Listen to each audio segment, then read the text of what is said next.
Law of agency.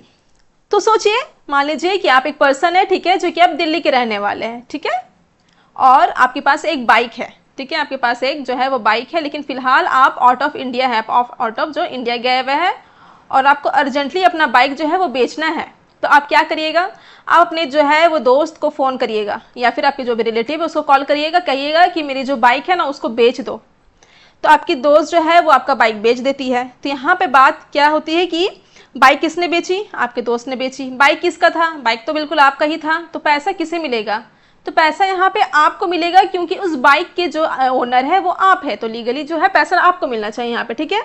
तो बस इसी रिलेशन को हम लॉ में एजेंसी के नाम से जानते हैं। और आज के इस लेक्चर के बाद आपको लॉ में एजेंट, प्रिंसिपल, सब एजेंट, सब्स्टिट्यूट एजेंट, इन सब में किसी भी तरह की कोई भी प्रॉब्लम नहीं आने वाली है, इसकी मैं आपको गारंटी देती हूँ। तो चलिए स्टार्ट करते हैं आज का session. Hello everyone, my name is शिफा शाहीन और हमारा एम है टू सिंप्लीफाइंग कॉमर्स। और आज के इस पावर पैक सेशन में हम कंप्लीट करने वाले हैं लॉ ऑफ एजेंसी को कंप्लीट बहुत अच्छे तरीके से। तो आपके बीकॉम, एमकॉम और यूजीसी नेट के लिए ये बहुत ही ज़्यादा इंपॉर्टेंट है। चलिए इसका हम लीगल डिफिनेशन से इसका स्टार्टिंग करते हैं, ठीक है। तो चलिए सबसे पहली बात, एजेंसी होती क्या है, इससे हम शॉर्ट में समझते हैं कि क्या है। A person works on behalf of another person, यानी कि एक व्यक्ति जब दूसरे व्यक्ति की तरफ से या उसके बिहाफ पे कोई काम करता है उसे हम एजेंसी कहते हैं यहाँ पे, ठीक है। तो इसका हम डिफिनेशन हम देख लेते हैं। एक लीगल डिफिनेशन क्या होती है।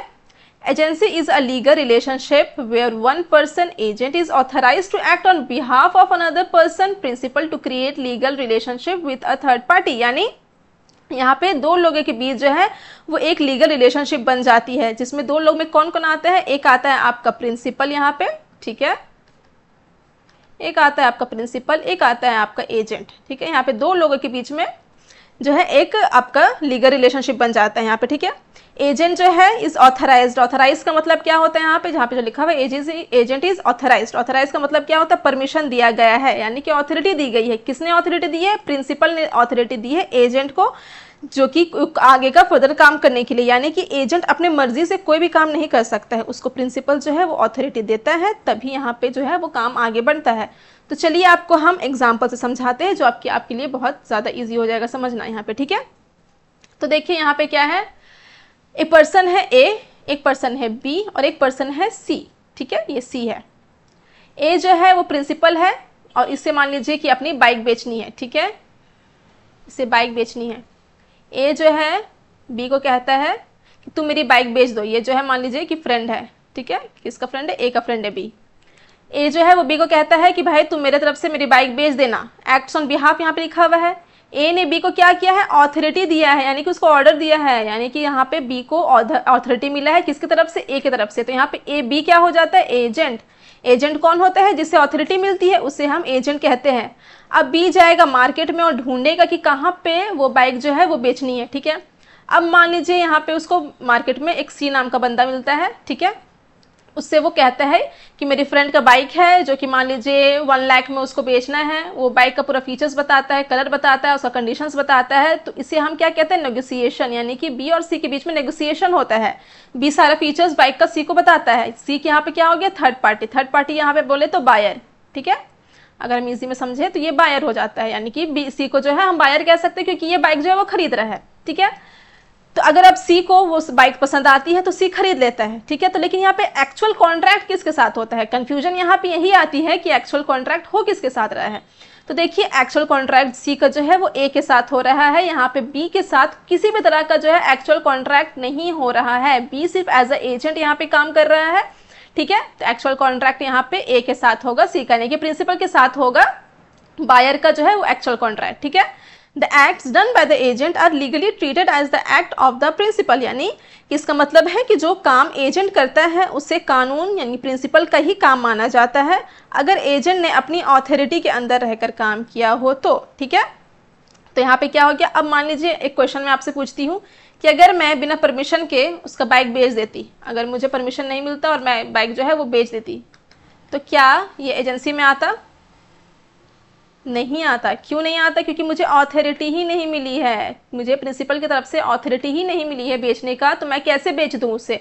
और अगर मैं बेच देती हूँ तो ये एजेंसी में नहीं आता है हमारा, ठीक है, ये एजेंसी में हमारा नहीं आता है। एजेंसी होने के लिए कुछ कंडीशंस होते हैं जो कि हम आगे पढ़ने वाले हैं, तो तभी एजेंसी जो है वो वैलिड होता है, ठीक है। तो आई होप इसका आपको लीगल डिफिनेशंस और एग्जाम्पल बहुत अच्छे से क्लियर है। अब हम एक क्विज देख लेते हैं। अब क्विज क्या है? A owns a shop in Delhi, यानी कि ए की एक खुद की दुकान है, कहाँ पे? दिल्ली में। और he ask B to sell his car, और वो ए जो है वो बी को कहता है कि उसके कार को बेच दो। बी जो है उस कार को सी को बेच देता है। तो यहाँ पे प्रिंसिपल कौन हो गया और एजेंट कौन हो गया? सबसे पहली बात, ए जो है वो बी को कह रहा है कि बेच दो, यानी कि यहाँ पे ऑथोरिटी है, ठीक है। आपको जब भी ऐसा क्वेश्चन हो तो सबसे पहले ढूंढनी है कि वहाँ पे ऑथोरिटी है कि नहीं है। तो यहाँ पे तो ऑथोरिटी है क्योंकि ए ने बी को कहा है। तो चलिए हम देखते हैं यहाँ पे प्रिंसिपल कौन है, एजेंट कौन है और थर्ड पार्टी कौन है। तो अब देखिए, अब जो ए जो है वो ओन कर रहा है शॉप इन दिल्ली में, ठीक है, यानी कि, और वो बी को कह रहा है कि मेरा कार बेच दो। यहाँ पे इनडायरेक्टली कार का ओनर कौन है? ए है। तो जो ओनर होता है उसे हम प्रिंसिपल के नाम से जानते हैं, जो सेलर होता है उसे हम एजेंट के नाम से जानते हैं, और जो बायर होते हैं उसे हम थर्ड पार्टी के नाम से जानते हैं, यानी कि ये जो है वो बायर है, यानी कि ये ही जो है वो कार खरीदेगा, ठीक है। तो आई होप इसका आपको अच्छे से कुछ समझ में आ गया है। अब हम देखते हैं एजेंसी होने के लिए कौन से 6 एलिमेंट्स होने बहुत ज़्यादा ज़रूरी है, ठीक है। तो चलिए, यहाँ पे जो है हर रिलेशनशिप एजेंसी नहीं होता है। अगर मैं किसी दोस्त को बोल दूँ कि भाई मेरा बैग पैक कर दो तुम, तो क्या वो एजेंसी हो जाएगा? क्या वो मेरा एजेंट बन जाएगा? नहीं, बिल्कुल भी नहीं। एजेंसी बनने के लिए लॉ ने कुछ कंडीशंस रखी है, अगर ये कंडीशंस फुलफिल होती है तो ही वो एजेंसी होती है। तो चलिए हम इसके कौन कौन से 6 मेन एसेंशियल है उसको हम देख लेते हैं। सबसे पहली बात, 2 पर्सन होने चाहिए। कौन कौन से 2 पर्सन? एक एजेंट होना चाहिए, एक प्रिंसिपल होना चाहिए। यही 2 पर्सन जो है आता है आपका एजेंसी में। दूसरा क्या आता है? ऑथोरिटी, यानी कि यह जो सबसे इंपॉर्टेंट जो कंडीशंस हमने पढ़ा है कि अथॉरिटी होनी चाहिए। एजेंट जो है वो अपने मर्जी से कोई काम कर नहीं सकता, प्रिंसिपल उसको बोलेगा काम करने के लिए तो ही वो करेगा आगे का काम, ठीक है। फिर आता है आपका रिप्रेजेंटेशन, यानी कि एजेंट अपने लिए काम नहीं करता है, वो प्रिंसिपल को रिप्रेजेंट करता है। जैसे कि मान लीजिए लॉयर है, ठीक है, लॉयर कोर्ट में जाके अपने लिए तो केस नहीं लड़ता है ना, वो अपने क्लाइंट के लिए केस लड़ता है। तो उसी तरह से हम एजेंसी को भी समझ सकते हैं कि एजेंसी में जो है एजेंट अपना सामान नहीं बेचता है, वो प्रिंसिपल का सामान बेचता है। तो वो किसको रिप्रेजेंट कर रहा होता है? प्रिंसिपल को रिप्रेजेंट कर रहा होता है। फिर आता है legal relationship with third party, यानी कि अगर जो एजेंट जो मार्केट में जा करके किसी थर्ड पार्टी के साथ डील करता है और उस डील का लीगल इफेक्ट जो है वो किस पर पड़ता है? प्रिंसिपल पर पड़ता है, ठीक है।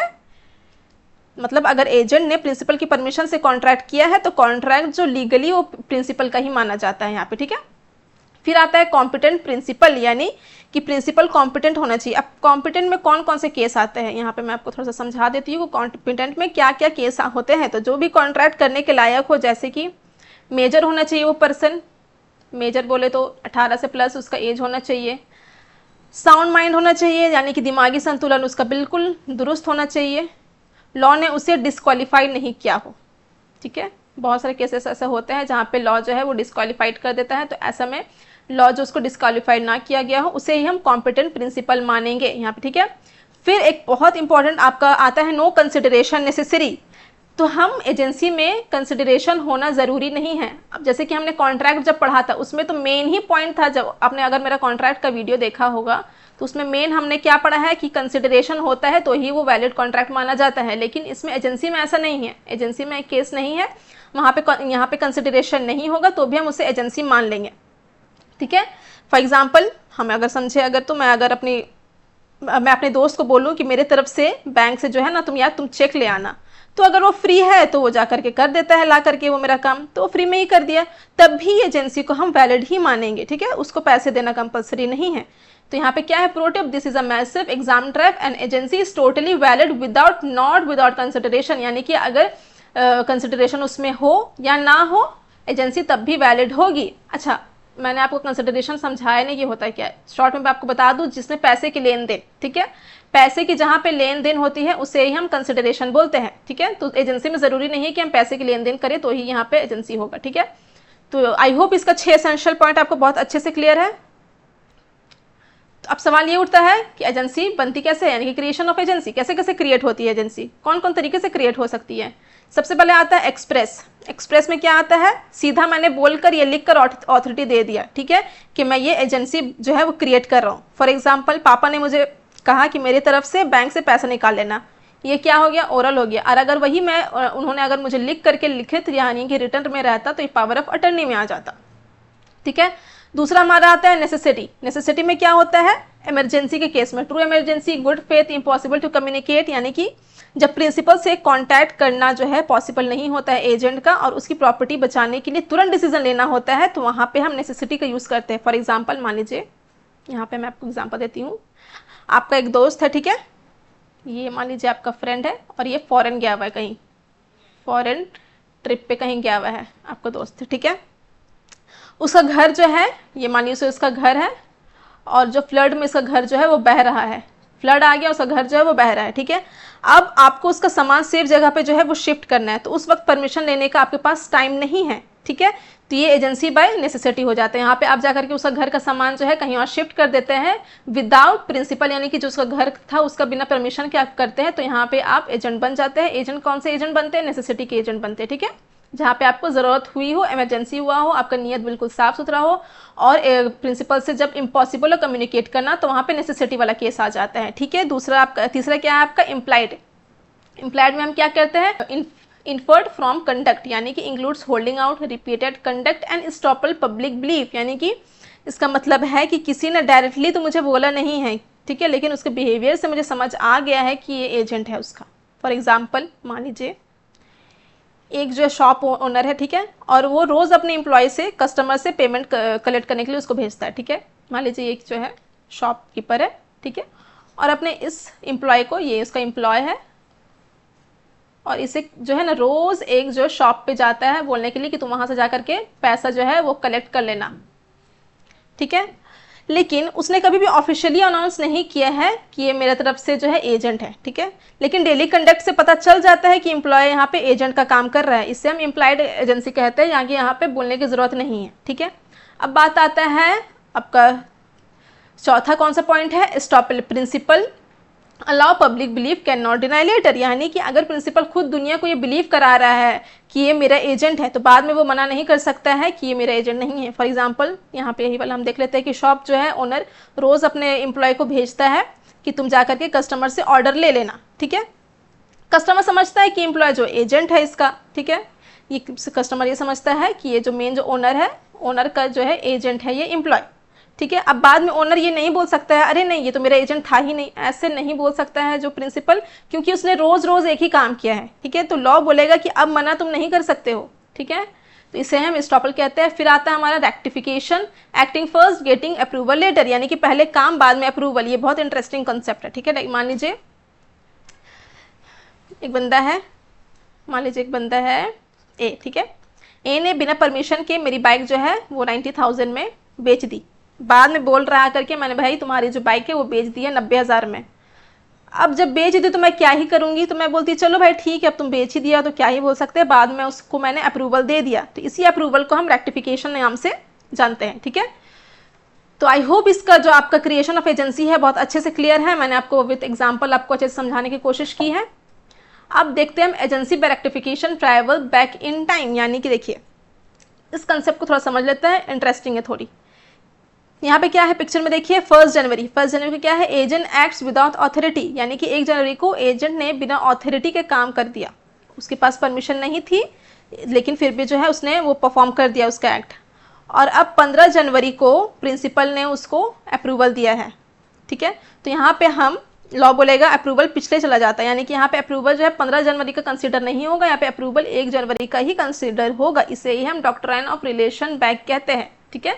इसे हम क्या कहते हैं, डॉक्ट्राइन ऑफ रिलेशन बैक, ठीक है। यहाँ पे अप्रूवल जो है वो पास्ट में ट्रैवल करता है, approval relates back to original date, ठीक है। तो आई होप ये आपको अच्छे समझ में आ गया हो। यहाँ पे आप एग्जाम्पल अगर आप देखना चाहें तो ये भी देख सकते हैं कि एजेंट ने जो है वो प्रिंसिपल की बाइक 1 तारीख को 1 लाख में बेच दी, ठीक है।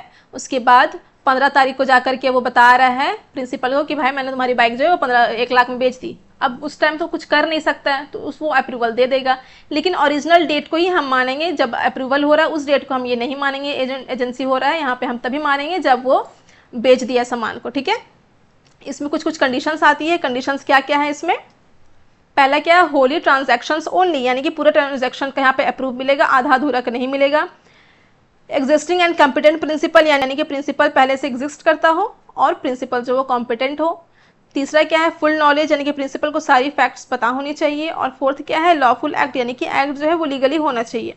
ठीक है, तो अगर इनमें से एक भी कंडीशन फेल हुई है तो यहाँ पे एजेंसी नहीं हो, रेक्टिफिकेशन जो है यहाँ पे अप्रूव नहीं होगा। ठीक है, तो अब देखते हैं एक क्विक क्विज की टाइम आ गई है आपका। तो क्या कहता है ये quiz, a truck driver apples are rotting because a landslide block the highway, यानी कि एक ट्रक ड्राइवर है वो एप्पल लेकर के जा रहा है सेलर को देने के लिए। ठीक है, उसके ओनर तक पहुंचाने के लिए बीच में रास्ते में लैंडस्लाइड आ जाता है और उसके वजह से जो हाईवे है वो ब्लॉक हो जाता है। He can not reach the owner, यानी कि ओनर तक वो पहुंच नहीं पाता है। He sell them locally to avoid total loss, is this a valid agency. तो वो ट्रक ड्राइवर बेचारा क्या करता है कि जो सामान जो कि एप्पल है वो किसी लोकल मार्केट में जाकर के बेच देता है ताकि पूरा तरीके से उस ओनर का लॉस ना हो। तो क्या ये एजेंसी वैलिड होता है? सोचिए सोचिए।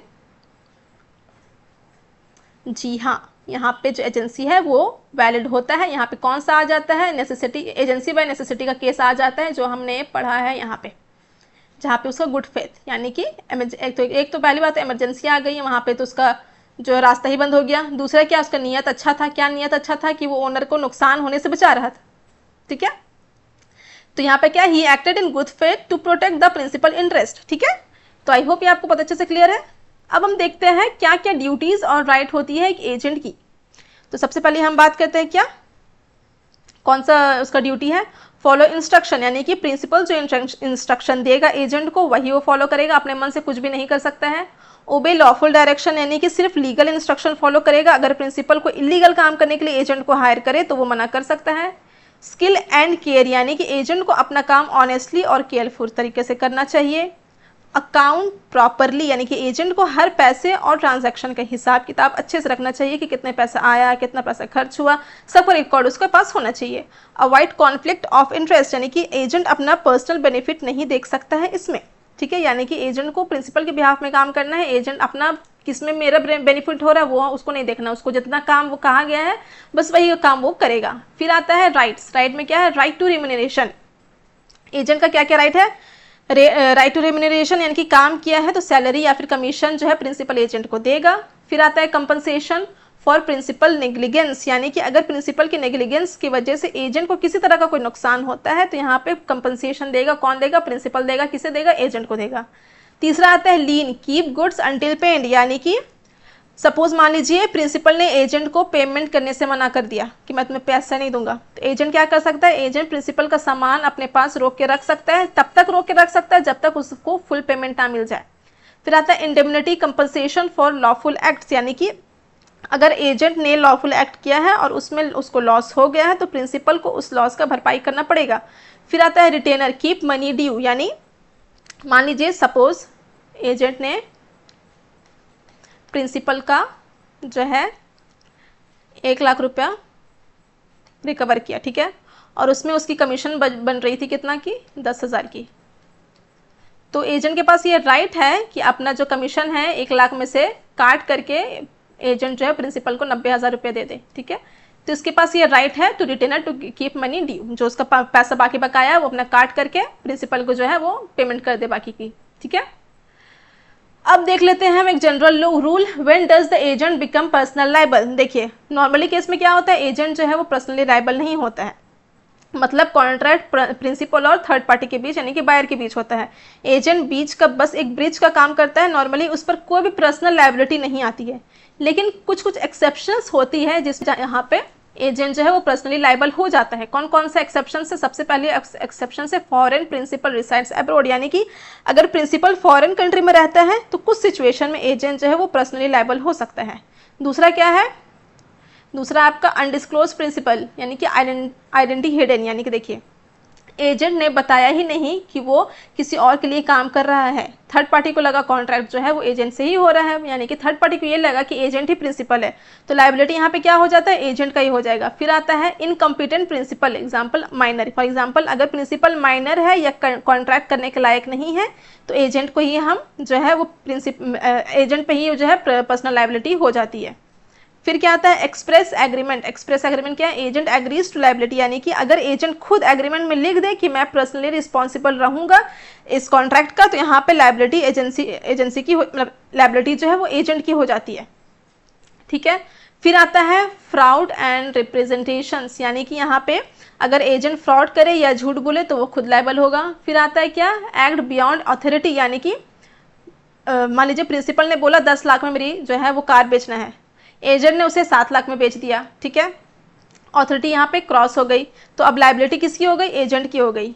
फिर आता है non existing principal unincorporated company, मान लीजिए यहाँ पे कि कोई कंपनी है, ठीक है, लेकिन वो अभी बनी नहीं है, मान लीजिए कोई कंपनी है लेकिन अभी वो एग्जिस्ट नहीं कर रही है, ठीक है, एग्जिस्ट जो है वो नहीं करी है, लेकिन एजेंट उस कंपनी के नाम पर जा करके कॉन्ट्रैक्ट कर लेता है, तो यहाँ पे क्या हो जाता है, एजेंट खुद में, और अगर बाद में पता चलता है कि कंपनी एग्जिस्ट ही नहीं कर रही है तो यहाँ पे एजेंट जो है वो पर्सनल लायबल जो है पर्सनल एजेंट हो जाता है, ठीक है। तो आई होप आपको अच्छे से क्लियर है कि कौन कौन केस में जो है एजेंट ही लायबल हो जाता है, और जनरल रूल भी आपको अच्छे से क्लियर हो गया है।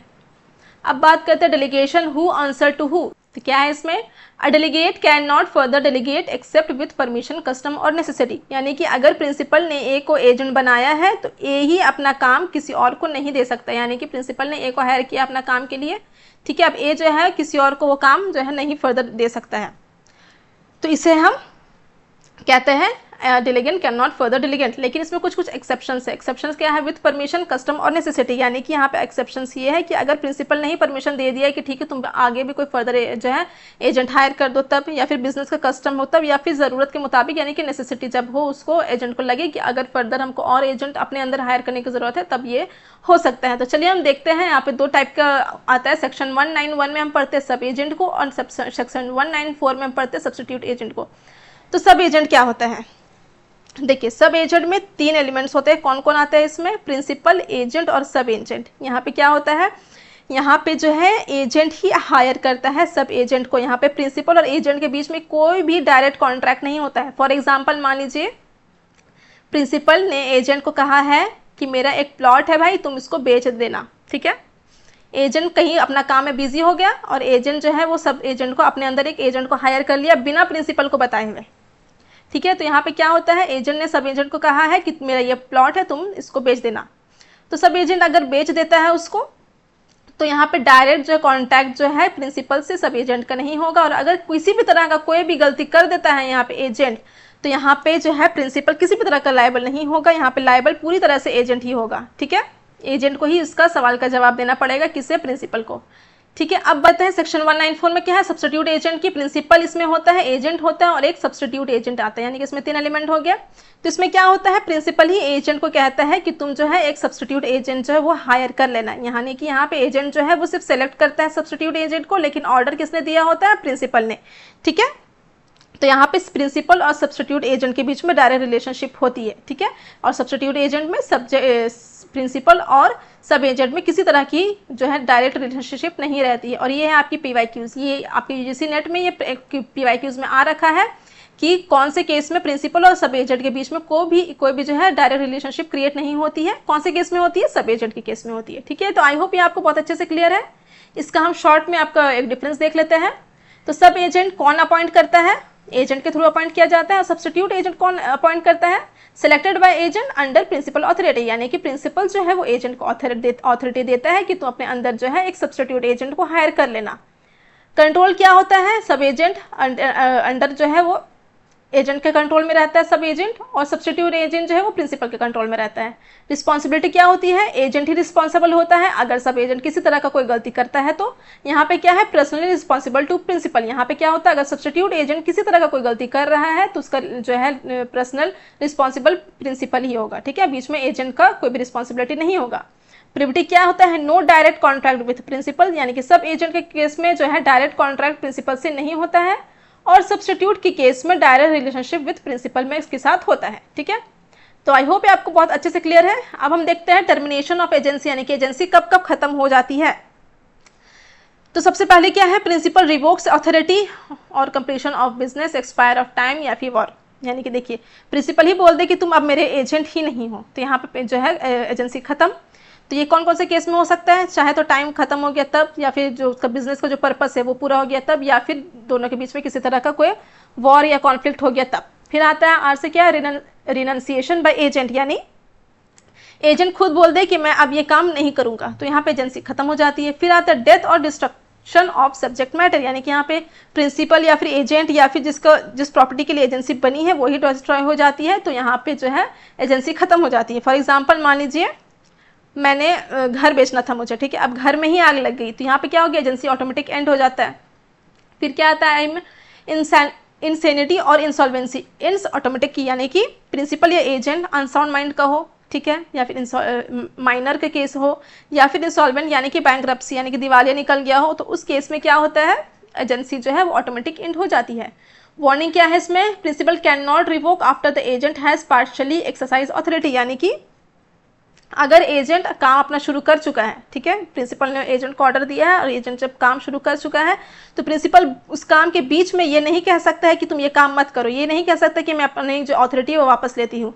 कम से कम उस हिस्से तक के लिए उसको ऑलरेडी एग्जीक्यूट होना पड़ेगा, मतलब जितना काम हो चुका है उतना उसको पे करना पड़ेगा। फॉर एग्जाम्पल मान लीजिए ए ने बी को कहा है कि 100 कंप्यूटर जो है वो खरीदना है, ठीक है, अब बी ने 50 कंप्यूटर जो है वो खरीद चुका है, ठीक है, अब बीच में एजेंट आके प्रिंसिपल आके बोलता है, मान लीजिए प्रिंसिपल है, ठीक है, और ये क्या है, एजेंट है। अब बीच में प्रिंसिपल आके बोलता है कि अरे नहीं नहीं मत खरीदो, जो भी तुमने किया है उसको कैंसिल कर दो, तो ऐसा काम नहीं होगा, यहाँ पे जो है इनवैलिड हो जाएगा, ठीक है, जितना उसको जो परचेज किया है वो कैंसिल जो है वो नहीं कर सकता है, जो काम हो गया है वो वैलिड ही रहेगा इसमें। तो आई होप ये आपको बहुत अच्छे से क्लियर है टर्मिनेशन ऑफ एजेंसी का कंसेप्ट। और अब हम एक फाइनल एग्जाम यानी कि एक हम क्विज देख लेते हैं, क्वेश्चंस देख लेते हैं, क्या क्या हमने पढ़ा है। Consideration is required to form a valid agency, यानी कि एक वैलिड एजेंसी को बनाने के लिए कंसिडरेशन होना चाहिए, होना कंपलसरी है? जी नहीं, ऐसा नहीं है, हमें कंसिडरेशन हो या ना हो तब भी एजेंसी हो जाती है। कंसिडरेशन कब होना चाहिए? कॉन्ट्रैक्ट के केस में हमने पढ़ा था, एजेंसी के केस में हमने नहीं पढ़ा था। क्वेश्चन 2 क्या है? A sub agent has a direct contract with the principal, क्या सब एजेंट के केस में प्रिंसिपल का जो है डायरेक्ट कॉन्ट्रैक्ट होता है सब एजेंट से? जी नहीं, ऐसा कब होता है? सब्स्टिट्यूट एजेंट में होता है। सब एजेंट में जो सिर्फ और सिर्फ एजेंट के साथ ही उसका जो है रिलेशन बनता है। ठीक क्या है क्वेश्चन नंबर 3 में? The death of the principal automatically ends the agency. जी हाँ, अगर प्रिंसिपल की डेथ हो जाती है तो यहाँ पे जो एजेंसी है वो ऑटोमेटिक टर्मिनेट हो जाती है, ये बात बिल्कुल सही है। तो बहुत बहुत मुबारक हो आपको, एजेंसी आपका खत्म होता है। हमने ईच एंड एवरी टॉपिक को बहुत डिटेल वे में समझ लिया है, हर एक कॉन्सेप्ट को आपका क्लियर जो है अच्छे समझ में आ गया है। अब हम इसे एक शॉर्ट समरी में तुरंत देख लेते हैं कि क्या क्या हमने पढ़ा है। सबसे पहले पढ़ा है हमने बर्थ यानी क्रिएशन, कि एजेंसी सबसे पहले बनती कैसे है। तो हमने क्या क्या पढ़ा? ई से हमने पढ़ा एक्सप्रेस, एन से हमने पढ़ा नेसेसिटी, एक और एन से हमने पढ़ा इम्प्लाइड यानी कि नॉट एक्सप्रेस, इस नाम से हम जान सकते हैं शॉर्ट फॉर्म याद करने के लिए। आर से हमने क्या पढ़ा है? रेटिफिकेशन, और ई से हमने पढ़ा है स्टॉपल। ठीक है, उसके बाद हमने स्टेप टू में क्या देखा है यहाँ पे कि कौन कौन होते हैं। यहाँ पे 3 बंदे होते हैं, एक आता है आपका प्रिंसिपल, दूसरा होता है आपका एजेंट, तीसरा होता है आपका बायर यानी कि थर्ड पार्टी यहाँ पे। ठीक है, तो यहाँ पे ट्राइंगल जो है वो कॉन्ट्रैक्ट बनता है। उसके बाद यहाँ पे क्या होता है? प्रिंसिपल एजेंट को अथॉरिटी देता है, एजेंट थर्ड पार्टी से डील करता है, और उस डील का लीगल इफेक्ट किसके साथ पड़ता है? प्रिंसिपल के साथ पड़ता है। ठीक है, उसके बाद हमने पढ़ा ड्यूटीज़ ऑफ एजेंसी, जो कि हमने फोसा के शॉर्ट फॉर्म से याद कर लिया है इसको। पहले क्या है? फॉलो इंस्ट्रक्शन, जो प्रिंसिपल जो बोले वही करो। उसके बाद आता है ओबे लॉफुल डायरेक्शन, यानी कि ओ से हमने पढ़ा है ओबे लॉफुल डायरेक्शन है कि सिर्फ लीगल ऑर्डर को फॉलो करना है, इलीगल ऑर्डर को फॉलो नहीं करना है। इससे हमने पढ़ा है स्किल एंड केयर, यानी कि काम ऑनेस्टी और केयरफुल तरीके से करना चाहिए। ए से क्या है? अकाउंट प्रॉपरली, यानी हर पैसा और ट्रांजैक्शन का हिसाब किताब रखना चाहिए, किसे? एजेंट को। उसके बाद हमने पढ़ा है क्या? अवॉइड कॉन्फ्लिक्ट ऑफ इंटरेस्ट, यानी कि अपना फायदा नहीं देखना एजेंट को, प्रिंसिपल का ही फायदा देखना है सिर्फ और सिर्फ। उसके बाद आता है राइट्स ऑफ एजेंट। हमने राइट्स ऑफ एजेंट में क्या क्या पढ़ा है? आर से हमने पढ़ा है रिम्यूनरेशन, यानी कि कमीशन या फिर सैलरी जो है राइट है एक एजेंट को मिलने की। फिर सी क्या है? कंपनसेशन, अगर प्रिंसिपल की गलती से एजेंट को लॉस होता है तो उसको कंपनसेट करना पड़ेगा। एल क्या है? लीन, यानी कि एजेंट जो है सामान रोक सकता है प्रिंसिपल का, कब तक? जब तक उसको पेमेंट नहीं मिल जाता है पूरा। फिर आता है इंडेमनिटी, यानी कि लॉफुल एक्ट के लिए प्रिंसिपल कंपनसेशन देगा अगर किसी तरह का नुकसान होता है एजेंट को। तो आज से क्या हमने पढ़ा? रिटेनर, यानी कि एजेंट अपने ड्यू अमाउंट पहले रख सकता है और जो बाकी रिमेनिंग है वो प्रिंसिपल को दे देगा। फिर हमने टर्मिनेशन का केस में क्या पढ़ा कि कब कब कौन से केस में आपका एजेंसी है वो टर्मिनेट हो जाती है, यानी कि ख़त्म हो जाती है। तो पी से क्या हमने पढ़ा, प्रिंसिपल रिवोक अथॉरिटी, यानी प्रिंसिपल अपना अथॉरिटी वापस ले लेता है तब। आर से हमने क्या पढ़ा, रिनाउंसिएशन है इनकी, एजेंट खुद रिजाइन कर दे तब। डी से हमने क्या कहा पढ़ा, डेथ और या फिर डिस्ट्रक्शन, जो भी हमने पढ़ा, यानी कि मान लीजिए एजेंट या फिर प्रिंसिपल का डेथ हो जाता है, या फिर जो सब्जेक्ट है जो कि वहाँ पे मेन जिसके लिए एजेंसी बनी है वही ख़त्म हो जाती है, वही डिस्ट्रॉय हो जाती है, तो यहाँ पे टर्मिनेट हो जाता है। और इंसैनिटी और इंसॉल्वेंसी में हमने क्या पढ़ा, प्रिंसिपल या फिर एजेंट कोई भी अनसॉल्वेंट का हो या फिर बैंकरप्सी हो जाए तो यहाँ पे एजेंसी जो है ख़त्म हो जाती है। तो आई होप आपको बहुत अच्छे से ये कॉन्सेप्ट क्लियर है।